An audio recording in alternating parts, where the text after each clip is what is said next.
வணக்கம். இன்னைக்கு நம்ம பார்க்க போறது நில அளவை முறைகள்.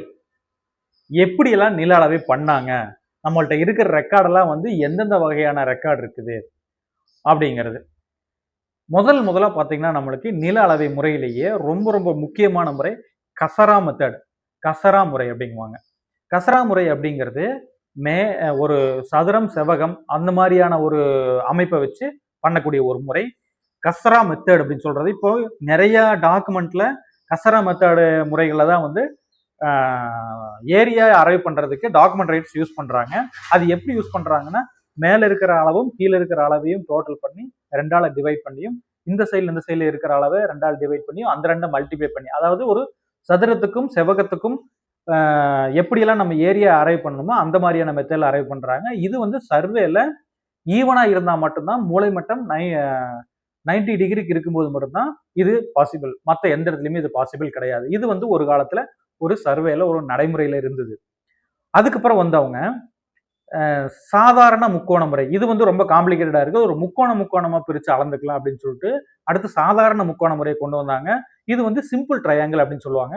இது ஒரு முக்கோணம், அந்த முக்கோணத்தோட ஒரு பேஸை வச்சு அடுத்த முக்கோணம், அந்த முக்கோணத்தோட ஒரு பேஸை வச்சு அடுத்த முக்கோணம், அந்த முக்கோணத்தோட இன்னொரு பேஸை வச்சு அடுத்த முக்கோணம், இந்த ரெண்டு முக்கோணத்தோட பேஸை வச்சு அப்படி மல்டிபிள் பண்ணி ஏரியா கண்டுபிடிச்சாங்க. இது எங்க நம்ம ரொம்ப அதிகமா பயன்படுத்தப்பட்டது அப்படின்னா, இந்தியாவை சர்வே பண்ணும்போது பெரிய பெரிய முக்கோணங்களா பிரிச்சு அளக்கும் போது இந்த இடத்துல ரொம்ப முக்கியமா இது சர்வே பண்ணாங்க. அடுத்தது டவுன் சர்வேக்குள்ள என்ன பண்ணாங்கன்னா, பிளாக் மேப் முறை அப்படின்னு சொல்லி பண்ணாங்க. பிளாக் மேப்னா ஒரு பெருசு சின்ன சின்ன துண்டுகளா உடைச்சாங்க, சின்ன சின்ன பிளாக்கா உடைச்சு அந்த பிளாக்குள்ள இருக்கக்கூடிய சதுரமாகவோ செவ்வகமாகவோ முக்கோணமாகவோ இருக்கக்கூடியது எல்லாத்தையுமே ஒன்னொன்னா கேல்குலேட் பண்ணி அந்த மாதிரி ஒரு முறைகள்ல சர்வே பண்ணாங்க. அடுத்தது பிளைன் டேபிள். ஒரு பிளைன் டேபிள், ஒரு டேபிளை மேல வச்சு டேபிள் மேல ஒரு பேப்பரை வச்சு அந்த பேப்பருக்கு சென்டர்ல ஒரு பாயிண்ட் வச்சு அதுல இருந்து எவ்வளவு தூரத்துல இருக்குதுன்னு சொல்லி அளந்து அதை ஒரு மினியேச்சர் மாதிரி வரைஞ்சு அந்த பிளைன் டேபிள்ல ஒரு வரைபடம் உருவாக்கி அதுல ஒரு சர்வே பண்ணாங்க. இது முடிஞ்சதுக்கு அப்புறம் நம்மளோட ஆல்ரவுண்டர் தியோடலைட் உள்ள வர்றாரு. சொல்ல போனா ஏன் ஆல்ரவுண்டர் சொல்றேன்னா, இப்ப இருக்கிற எல்லா டெக்னாலஜிக்குமே பேஸ் தியோடலைட். அதனால அதை நான் ஆல்ரவுண்ட் சொல்றேன். அந்த தியோடலைட் முறையில எப்படி வந்தாங்க அப்படின்னா, அங்க ஹரிசாண்டல் அண்ட் வெர்டிக்கல் ஆங்கிள் உள்ள வருது. ஹரிசாண்டல் அண்ட் ஆங்கிள் மெத்தட்ல அங்க உள்ள வரும்போது அதனோட அக்யூரசி ரொம்ப அதிகமா மாறிடுது. அதனோட வேலை சீக்கிரமா முடியுது. தியோடலைட்னு ஒரு கருவி வந்ததுக்கு அப்புறம் தான் எக்கச்சக்கமான மாற்றங்கள்.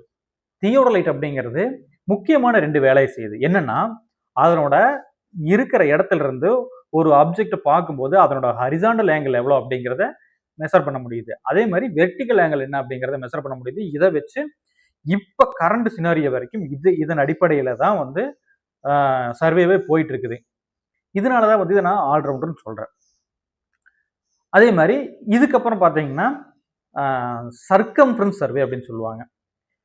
நீங்க என்னதான் டேப்பு மெஷர்மெண்ட்டு எதா இருந்தாலுமே, டேப் ஆகட்டும் செயின் ஆகட்டும், நீங்க ஒரு இடத்துல இருந்து இன்னொரு இடத்துல அளக்கும் போது கம்பல்சரி இதுக்கும் அதுக்குமான ஒரு விசிபிலிட்டி இருக்கணும். இப்ப எக்ஸாம்பிள், ஒரு மலை இருக்குது, ஒரு குன்றோ மலையோ இருக்குது, அதை சுத்தி உங்களால் அளக்க முடியும். ஆனா சென்டர்ல இல்லாம முக்கோணத்தை ஃபார்ம் பண்ண முடியாது. அந்த மாதிரி எதுவுமே பண்ண முடியாது. அப்படிங்கும்போது அதை எப்படி அளக்கிறது, இதனோட கான்செப்டுக்கு தான் பார்த்தீங்கன்னா சர்க்கம்ஃபரன்ஸ் சர்வே. இது எங்கெங்கெல்லாம் பயன்படுத்தப்படுதுன்னா, ஒரு நீர்நிலை இருக்குது, ஒரு குளம் இருக்குது, குட்டை இருக்குது, அதை சுற்றி அளந்து நம்ம எடுக்கணும். அதே மாதிரி ஒரு சின்ன குன்று மலை இருக்குது, இந்த மாதிரி இருக்கக்கூடிய இடத்துல எல்லாம் உள்ள போய் அளக்க முடியாது. ஒரு நத்தம் சர்வே பார்க்கும்போது நத்தம் எல்லாம் பார்த்தீங்கன்னா நிறைய வீடுகள் இருக்கும். அந்த நிறைய வீடுகளுக்கு நடுவில் போய் சரியா அளக்க முடியாது. அப்படிங்கும்போது அதை சுத்தியும் எடுக்கிறாங்க. இந்த மாதிரியான இடத்துல எல்லாம் பார்த்தீங்கன்னா சர்க்கம்ஃபரன்ஸ் சர்வே பயன்படுத்தினாங்க. அடுத்தது புங்கனூர் சிஸ்டம். புங்கனூர் சிஸ்டம் அப்படிங்கிறதுங்க ஒரு நேர் லைன் ரொம்ப தூரத்துக்கு இருக்கும். அந்த ஒரே லைன்ல இருந்து ஆஃப்செட் எடுத்து வச்சு சர்வே பண்ணிடுவாங்க. ஆஃப்செட் எடுத்துன்னா அந்த ஒரு லைன் தான் பேஸ் லைனா இருக்கும். இப்போ நம்ம மல்டிபிள் ஜி லைன் சொல்றோம். ஆனா அங்க மல்டிபிள் ஜி லைன் இருக்காது, ஒரே ஒரு ஜி லைன் இருக்கும். அந்த ஒரு ஜி லைனை வச்சு அந்த ஃபீல்டையே மொத்தமா சர்வே பண்ணி க்ளோஸ் பண்ணிடுவாங்க. அடுத்தது ரே மெத்தட். ரே மெத்தட்னா இந்த மெத்தடுக்கு தகுந்த மாதிரியே கண்டினியூவா அதை ஒரு லிங்க் பண்ணி கண்டினியூவா ஒரு சர்வே பண்ணிடுவாங்க. இது ரே மெத்தட். இந்த ரே மெத்தட் பெருசா எந்த இடத்துலையுமே யூஸ் பண்ணப்படலை அப்படிங்கிறது உண்மை. அடுத்தது இப்ப கரண்ட்ல இருக்கக்கூடிய மூளை விட்ட குத்தளவு முறை. அதாவது டயகனல் அண்ட் ஆஃப்செட் மெத்தட். இதுதான் இப்போ கரண்ட்ல இருக்குதுங்க. டயகனல் அண்ட் ஆஃப்செட் மெத்தட்னா ஒரு ஜி லைன், அதாவது இப்போ நம்ம கரண்ட்ல சொல்ற ஒரு லைனு, அந்த லைனுக்கு நேரா ஒரு 90 டிகிரி எடுத்து அது எவ்வளவு தூரத்துல இருக்குது அப்படிங்கிறது ஒரு ட்ரையாங்கிள் ஃபார்ம் பண்ற மாதிரியோ ரெக்டாங்கிள் ஃபார்ம் பண்ற மாதிரியோ ஒரு கான்செப்டுக்குள்ள கொண்டு வந்து அங்க வந்து அதை மெஷர் பண்றது வந்து இந்த மூளை விட்ட குத்தளவு முறைன்னு சொல்லுவாங்க, டயகனல் அண்ட் ஆஃப்செட் மெத்தட். இவ்வளவுதாங்க இப்ப இருக்கிற கரண்ட்ல இருக்கிற வரைக்குமே இந்த மெத்தடை நம்ம பயன்படுத்திட்டு இருக்கிறோம். இன்னும் இதை வந்து நம்ம அடுத்தடுத்த வீடியோல வந்து விரிவா எப்படி எப்படி பண்றது அப்படிங்கறத பார்க்கலாம். முக்கியமான மெத்தடை நம்ம பார்க்கலாம். நன்றி.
அடுத்த மெத்தட் பார்த்தீங்கன்னா நம்மளோட ஆல்ரவுண்டர் தியோடலைட்.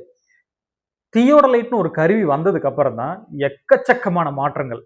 தியோடலைட் அப்படிங்கிறது முக்கியமான 2 வேலையை செய்யுது. என்னன்னா, அதனோட இருக்கிற இடத்துல இருந்து ஒரு ஆப்ஜெக்ட் பார்க்கும்போது அதனோட ஹரிசாண்டல் ஆங்கிள் எவ்வளோ அப்படிங்கிறத மெஷர் பண்ண முடியுது. அதே மாதிரி வெர்டிகல் ஆங்கிள் என்ன அப்படிங்கிறத மெஷர் பண்ண முடியுது. இதை வச்சு இப்ப கரண்ட் சினாரியோ வரைக்கும் இதன் அடிப்படையில தான் வந்து சர்வேவே போயிட்டு இருக்குது. இதனாலதான் வந்து இதை நான் ஆல்ரவுண்டர்னு சொல்றேன். அதே மாதிரி இதுக்கப்புறம் பார்த்தீங்கன்னா சர்க்கம்ஃபரன்ஸ் சர்வே அப்படின்னு சொல்லுவாங்க. நீங்க என்னதான் டேப்பு மெஷர்மெண்ட்டு எதா இருந்தாலுமே, டேப் ஆகட்டும், செயின் ஆகட்டும், நீங்க ஒரு இடத்துல இருந்து இன்னொரு இடத்துல அளக்கும் போது கம்பல்சரி இதுக்கும் அதுக்குமான ஒரு விசிபிலிட்டி இருக்கணும். இப்ப எக்ஸாம்பிள், ஒரு மலை இருக்குது, ஒரு குன்றோ மலையோ இருக்குது, அதை வந்து சுத்தி உங்களால அளக்க முடியும். ஆனா சென்டர்ல இல்லாம முக்கோணத்தை ஃபார்ம் பண்ண முடியாது. அந்த மாதிரி எதுவுமே பண்ண முடியாது அப்படிங்கும்போது அதை எப்படி அளக்கிறது? இதனோட கான்செப்டுக்கு தான் பார்த்தீங்கன்னா சர்க்கம்ஃபரன்ஸ் சர்வே. இது வந்து எங்கெங்கெல்லாம் பயன்படுத்தப்படுதுன்னா, ஒரு நீர்நிலை இருக்குது, ஒரு குளம் இருக்குது, குட்டை இருக்குது, அதை சுற்றி அளந்து நம்ம எடுக்கணும். அதே மாதிரி ஒரு சின்ன குன்று மலை இருக்குது, இந்த மாதிரி இருக்கக்கூடிய இடத்துல எல்லாம் உள்ள போய் அளக்க முடியாத ஒரு நத்தம் சர்வே பார்க்கும்போது, நத்தம் எல்லாம் பார்த்தீங்கன்னா நிறைய வீடுகள் இருக்கும். அந்த நிறைய வீடுகளுக்கு நடுவில் போய் போய் சரியா அளக்க முடியாது. அப்படிங்கும்போது அதை சுத்தியும் எடுக்கிறாங்க. இந்த மாதிரியான இடத்துல எல்லாம் பார்த்தீங்கன்னா சர்க்கம்ஃபரன்ஸ் சர்வே பயன்படுத்தினாங்க. அடுத்தது வந்து புங்கனூர் சிஸ்டம். புங்கனூர் சிஸ்டம் அப்படிங்கிறதுங்க ஒரு நேர் லைன் ரொம்ப தூரத்துக்கு இருக்கும். அந்த ஒரே லைன்ல இருந்து ஆஃப்செட் எடுத்து வச்சு சர்வே பண்ணிடுவாங்க. ஆஃப்செட் எடுத்துன்னா அந்த ஒரு லைன் தான் பேஸ் லைனா இருக்கும். இப்போ வந்து நம்ம மல்டிபிள் ஜி லைன் சொல்றோம். ஆனா அங்க வந்து மல்டிபிள் ஜி லைன் இருக்காது, ஒரே ஒரு ஜி லைன் இருக்கும். அந்த ஒரு ஜி லைனை வச்சு அந்த ஃபீல்டையே மொத்தமா சர்வே பண்ணி க்ளோஸ் பண்ணிடுவாங்க. அடுத்தது ரே மெத்தட். ரே மெத்தட்னா இந்த மெத்தடுக்கு தகுந்த மாதிரியே கண்டினியூவா அதை ஒரு லிங்க் பண்ணி கண்டினியூவா வந்து ஒரு சர்வே பண்ணிடுவாங்க. இது வந்து ரே மெத்தட். இந்த ரே மெத்தட் வந்து பெருசா எந்த இடத்துலையுமே யூஸ் பண்ணப்படலை அப்படிங்கிறது உண்மை. அடுத்தது இப்ப கரண்ட்ல இருக்கக்கூடிய மூளை விட்ட குத்தளவு முறை, அதாவது டயகனல் அண்ட் ஆஃப்செட் மெத்தட். இதுதான் இப்ப கரண்ட்ல இருக்குதுங்க. டயகனல் அண்ட் ஆஃப்செட் மெத்தட்னா ஒரு ஜி லைன், அதாவது இப்ப நம்ம கரண்ட்ல சொல்ற ஒரு லைனு, அந்த லைனுக்கு நேரா ஒரு 90 டிகிரி எடுத்து அது எவ்வளவு தூரத்துல இருக்குது அப்படிங்கறது ஒரு ட்ரையாங்கிள் ஃபார்ம் பண்ற மாதிரியோ ரெக்டாங்கிள் ஃபார்ம் பண்ற மாதிரியோ ஒரு கான்செப்டுக்குள்ள கொண்டு வந்து அங்க வந்து அதை மெஷர் பண்றது வந்து இந்த மூளை விட்ட குத்தளவு முறைன்னு சொல்லுவாங்க, டயகனல் அண்ட் ஆஃப்செட் மெத்தட். இவ்வளவுதாங்க. இப்ப இருக்கிற கரண்ட்ல இருக்கிற வரைக்குமே இந்த மெத்தடை நம்ம பயன்படுத்திட்டு இருக்கிறோம். இன்னும் இதை வந்து நம்ம அடுத்தடுத்த வீடியோல வந்து விரிவா எப்படி எப்படி பண்றது அப்படிங்கறத பார்க்கலாம். முக்கியமான மெத்தடை நம்ம பார்க்கலாம். நன்றி.